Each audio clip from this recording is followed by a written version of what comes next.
I need to head back to my hometown for a while. Can you watch over my house while I'm away? I asked Nancy, James' wife, with a bit of hesitation. You don't have to come back at all, even if you're my husband's mom. I don't want to live with some stranger, some old lady, she replied, showing her disrespect. Seriously? Whose house does she think this is? Besides, it's too big for Linda to live in alone, right? We'll take care of it, so don't worry.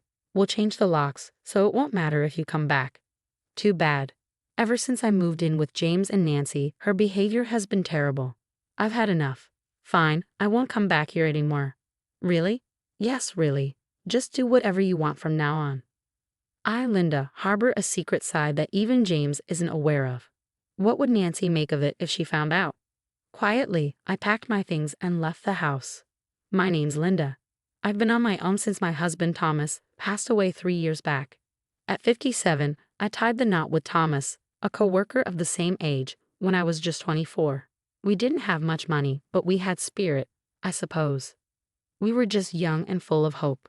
Soon after our wedding, I discovered I was expecting and gave birth to James the following year. After my maternity leave, I threw myself into both work and raising our child. We entertained the idea of having another baby, but finances just wouldn't allow it then. Thomas hailed from a wealthy family, yet he adamantly refused their help. He had a strained relationship with his father and left home, almost like a runaway. Maybe out of that same stubbornness, James, as serious-minded as his dad, graduated from college and snagged a job at a prestigious company. He excelled professionally and was highly regarded, but his personal life struggled, remaining single well into his 30s.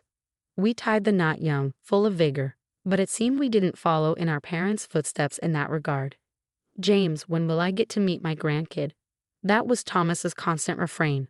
While our marriage might have been early, it was unusual to find someone in their 30s with no dating history like James. In our time, folks always had tales of their weekend companions. Looking back, it was a more carefree era. Thomas eagerly awaited James settling down, but he passed away suddenly 2 years ago, never seeing it happen, taken by a sudden heart attack. By the time he reached the hospital, it was too late. Overwhelmed by sorrow, I quit my job and stayed home. Luckily, Thomas's insurance covered the rest of the mortgage, and I had my retirement savings, so finances weren't an immediate concern. The house we lived in was newly built, purchased when we were nearly 30, brimming with memories of Thomas. After his passing, James and I agreed to transfer Thomas's share to me. Splitting the house wasn't feasible, and I planned to eventually pass it on to James. When I broached the subject with him, he confessed out of the blue, "I found someone I want to marry." I was taken aback. "What? You had a girlfriend? Why keep it from me? Dad was waiting all this time. I meant to tell you, but the right moment never seemed to come." Sorry. It was ironic that Thomas, who had eagerly awaited James's marriage, was no longer with us. The following weekend, James brought his partner to our house. "Mom, let me introduce you. This is Nancy. Nice to meet you." "I'm Nancy," she said, dressed flamboyantly and seeming quite mismatched for James, who had led a serious life until then. "Still," I remarked, "you seem cheerful and kind, don't you?" I trusted that if James chose her despite her appearance, her character must be decent. Nancy glanced around our home, scrutinizing everything. I felt a bit uneasy. "Is everything okay? You seem deep in thought," I asked Nancy. "Oh, nothing. Just taking it all in. So this is where James grew up. By the way, Mom, there's something else I'd like to discuss." James began. "What is it?" James proposed skipping the wedding ceremony and just registering the marriage. Since his one-bedroom apartment was too small, he asked if they could live with me. "I don't mind. But are you comfortable with that, Nancy?" I inquired, though secretly thrilled at the thought of not being alone in this big house since Thomas passed away. "Nancy, are you okay with staying here?" For a moment, Nancy seemed a tad displeased, but it passed quickly. Soon she smiled and replied, "Of course. I've always dreamed of living in a house rather than an apartment." "See, Mom, Nancy agrees, so please." How could I refuse my dear James' request? Plus, I had my own worries about living alone. Having the young couple around would liven up the house and perhaps eventually bring grandchildren. I hoped this would gradually fill the void left by Thomas's absence. "It's okay, James. This is your home, and Nancy, please treat it as yours." I agreed to their arrangement. However, Nancy's occasional rude comments troubled me. Once we started living together, my suspicions were confirmed. Linda, I'm quite busy, so could you handle all the meals and cleaning? Nancy asked as we were still unpacking. And the bath preparations too, please. Pretty please. She treated me like a maid. But I endured it for the sake of harmony with James and his wife. Yet the workload of running a household is vastly different for a single person than for a grown adult. Linda, my lingerie is delicate, so be sure to hand wash it. Why can't she do it herself if she's so particular? Even I couldn't suppress my frustration. So I waited for an opportunity to talk to James when Nancy wasn't around. I had to bring it up abruptly, not wanting to upset him. Hey James, could you maybe suggest to Nancy to share some of the housework? When I broached the topic, Nancy's never really done any housework, but she appreciates how meticulously you handle things, Mom, he replied. Anyhow, I'll talk to her about it. Let's try to get along, okay? James seemed to be attempting to reconcile Nancy and me.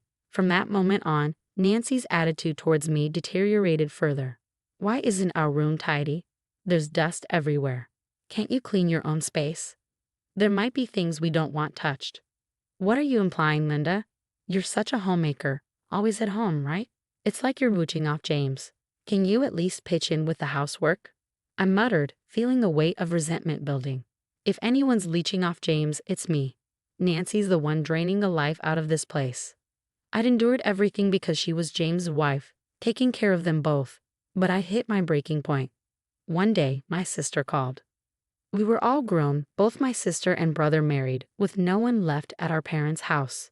Dad passed away when I was in school, and Mom, who lived alone, also passed a few years ago. We didn't want to leave the house empty, so we put it up for sale, and we finally found a buyer. We needed to sort out our parents' house. If James and his wife hadn't come to stay with me, maybe I would have ended up alone too. But even so, if Nancy keeps this up, I won't be able to handle it. Maybe it's best to take a break. With James away on a business trip, I approached Nancy that night after she came out of the bath. Can we talk? I asked tentatively. If it's something annoying, I don't want to hear it, she replied lazily. I need to go back to my parents' house for a while. It might be for some time, so I need you to look after the house. And about the housework during that time? You're not expecting me to do it, are you? She snapped in annoyance. Seems like that's the plan. What do you think? I prodded for her reaction. This is your family home, right? You don't have to come back. I mean, it was nice that you did so much, but I hated living with some old lady who's practically a stranger. This is perfect. Nancy's rudeness, thinking James wasn't around, was blatant. Sure, it's a bit old-fashioned, but this house is too big for just you, right? We'll make use of it, so don't worry. Maybe we should change the locks then. You can't get in even if you come back, she added casually. I was stunned. I tolerated her behavior because she was James's wife, taking care of them both. But I'd reached my limit. Got it. I won't be coming back, so do as you please. Really? Are you serious? Yay. I returned to my room, packing not just for this trip, but to make it easier for the movers. As the time arrived and I slipped an envelope into my trunk, I knew it was something I couldn't leave behind. The next morning, loaded with luggage and memories, I departed from the house. En route to my parents' home, I arranged for movers to transport my belongings. They would be stored temporarily until I secured a new place. Strolling down the familiar path, I spotted my parents' house in the distance. Though vacant, it appeared fairly well kept thanks to my nearby sister's regular upkeep. Together with my sister and brother, we reminisced while meticulously tidying every corner of the house. Maintaining an empty house proved challenging, hence selling it seemed the most practical. Retrieving the envelope from my trunk, I dialed the real estate agent's number inscribed on it. With the utilities of the house disconnected, we lodged at a nearby hotel during the cleanup. On the third day of tidying, I returned to my hotel room, eager for a shower. My phone buzzed incessantly, but I ignored it, immersed in the water. Yet the persistent calls drew my attention. Reviewing the call history, I noticed all the missed calls were from Nancy's phone. Glancing at the screen, yet another call from Nancy flashed. Hey, what's up? Why the constant calls? Despite knowing the reason, I intentionally adopted a particular tone. So the movers whisked away all your stuff yesterday, but you're not seriously considering leaving for good, are you? What do you mean? Weren't you the one who said, don't come back? Or have you conveniently forgotten? I retorted with a touch of mischief. You old hag, Linda. You're our maid. So come back right now. Being told to get out and then come back was rather self-serving. Sorry, but I'll pass. Perhaps boiling with rage, Nancy even referred to me as a maid. Oh, I forgot to mention. I'm planning to rent out that house, and I've already contacted a real estate agent. So Nancy, you'll need to find a new place soon. What do you mean? We're living here. You can't just do that. Nancy's voice quivered, perhaps in bewilderment. I own that house. Like you said, it's too big for one person. I've been contemplating renting it out for some time to boost my income. Unless you and James want to become tenants, that's fine by me. You greedy old woman. Are you that desperate for money? Nancy seemed to have misunderstood. But I'm not strapped for cash. Fortunately, I have other properties. They generate income for me, so I'm financially secure. I just saw this as an opportunity to straighten things out. The envelope I brought from the house contained the deeds to my properties. Thomas had left them to me in case of emergencies. Initially belonging to Thomas's father, they were passed down to Thomas when his parents passed away. Thomas hadn't informed me about this, and I only discovered these assets through his will penned before his demise. I had intended to gradually reveal this to James over time, but Nancy's arrival as his wife completely deterred me. Then make arrangements for us to stay here. You're the landlord, right? Nancy's voice echoed with anguish. That's why I said if you two pay rent, there shouldn't be an issue, right? That's enough. I'll explain everything to James when he returns from his business trip. With that, she abruptly ended the call. I pondered what she might disclose to James. A few days later, James rang. Hi, Mom. You vacated the house, and now you're asking us to leave too. But isn't this our family home? I simply mentioned I had matters to attend to and requested you to house sit, but Nancy insisted I shouldn't return, and I couldn't bear it any longer. What? What are we supposed to do? I informed Nancy about my plan to rent out the place, so all you need to do is pay rent if that's feasible. Following my statement, James fell silent. Actually, I've recently changed jobs, James confessed straightforwardly. Since when? Just before our wedding. I haven't disclosed this to Nancy. I was taken aback. I had believed James was flourishing in his prestigious job, but he had been grappling with such issues. Generally, switching jobs is a significant life event. Shouldn't you inform your partner about your intentions to marry first? Why keep her in the dark? I was apprehensive, he admitted. He revealed that when they started dating, Nancy was pleased to hear he worked at a top company. With limited dating experience until his 30s, James lacked the courage to divulge the truth to the first person he considered marrying. I'm now working at a startup I established with some college buddies, and it seems we're on the brink of success. Mom, please lend me your support.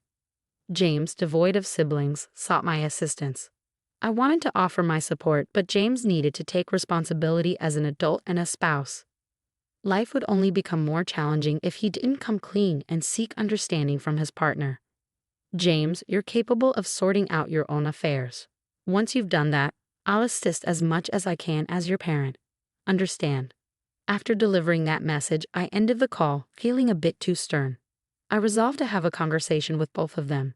A week after returning to my family home and completing the clearing out, I commended my sister and brother on their efforts. Well done. Let's plan to meet up again when we have more time, I suggested, intending to return home for the time being. Ah, Linda, welcome back. I've been expecting you, Nancy greeted me in a sugary tone as I arrived home. Notice you didn't change the locks. Change your mind. I retorted with a touch of sarcasm. Where's James? He's here, isn't he? James emerged from the back, looking visibly drained. Did you talk to Nancy properly? I inquired, to which Nancy appeared clueless. It seems you haven't told her, James admitted, disclosing that he had left his job to start a venture business with a friend. What? Is that all? I agreed to marry you because you were a promising employee at a top company. If not for that, I wouldn't have bothered with a gloomy guy like you, James. Nancy unexpectedly revealed her true feelings. So that's how Nancy truly feels. In that case, we have no choice but to end this. James sighed as he spoke. I thought we were getting along well with Mom. But Nancy, you were just using her as a replacement housekeeper. This old hag, she's only good for housework, right? What's wrong with that? Nancy crudely remarked. How could you speak to Mom like that? Can't you just leave? I don't even want to see your face anymore. I don't need this either. You deceived me, remember? I'll take legal action against you." With that, Nancy stormed out of the house. "Are you sure this is the right decision?" "It's okay. Nancy never really cared for me from the beginning," James remarked. Yet his demeanor betrayed the bitterness of a man who felt betrayed. Subsequently, James and Nancy finalized their divorce. Nancy accused James of withholding information about his job change and sought alimony, alleging deception. However, it emerged that Nancy had quit her job and was engaging in secret rendezvous with a lover during the day. This led to a settlement where both parties shared the pain. "I wanted some recompense for the verbal abuse and being treated like a maid. But I didn't want to stir up trouble, so I let it slide." I heard Nancy rushed back to her parents' house in tears, only to be scolded by them for her calculated marriage and divorce. They refused to let her return. Apparently, her parents were sensible folks. I also learned that Nancy had a strained relationship with them. In the end, Nancy, unwelcome at home, is scraping by, hopping from one part-time job to another. Maybe I just have a poor judgment of character, but I think I'm done with marriage. "It's just too much hassle," James remarked, half in jest, half seriously. As planned, we rented out the original house, and James and I are now living separately. However, I found a suitable property among the inherited real estate, so we're using it as our respective residences. Some might call it extravagant, but I opted to sell off some of the properties and invest in James' business. I chose to believe in James's sincere plea to dedicate himself to his venture.